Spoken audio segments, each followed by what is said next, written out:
റൗലന്റ് നിയമം നടപ്പിലാക്കിയ വർഷം 1919.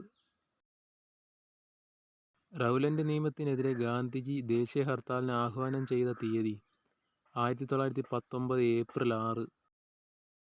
റൗലന്റ് നിയമത്തിനെതിരായ പ്രചാരണത്തിനായി ഗാന്ധിജി രൂപീകരിച്ച സഭ സത്യാഗ്രഹ സഭ. റൗലന്റ് നിയമത്തിനെതിരായ സമരത്തെ തുടർന്ന് അറസ്റ്റ് ചെയ്യപ്പെട്ട പഞ്ചാബിലെ ജനകീയ നേതാക്കൾ ഡോക്ടർ സത്യപാൽ, ഡോക്ടർ സൈഫുദ്ദീൻ കിച്ചലു. ജാലിയൻവാലാബാഗ് കൂട്ടക്കൊല നടന്ന വർഷം 1919. ജാലിയൻവാലാബാഗ് കൂട്ടക്കൊല നടന്ന സ്ഥലം അമൃത്സർ. ജാലിയൻവാലാബാഗിൽ വെടിവെപ്പിന് ഉത്തരവിട്ട സൈനിക ഉദ്യോഗസ്ഥൻ ജനറൽ റെജിനാൾഡ് ഡയർ.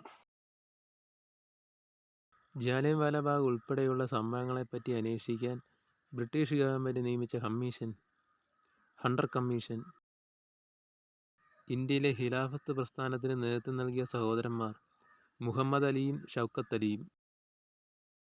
ഖലീഫയുടെ അധികാരങ്ങൾ പുനഃസ്ഥാപിക്കാൻ ആരംഭിച്ച പ്രസ്ഥാനം ഖിലാഫത്ത് പ്രസ്ഥാനം. നിസ്സഹകരണ സമരകാലത്ത് ജവഹർലാൽ നെഹ്റുവിൻ്റെ നേതൃത്വത്തിൽ രൂപീകരിച്ച കർഷക സഭ അവധ് കിസാൻ സഭ. നിസ്സഹകരണ സമരകാലത്ത് ബംഗാളിലെ കർഷകർ ബഹിഷ്കരിച്ച കൃഷി ചണം കൃഷി.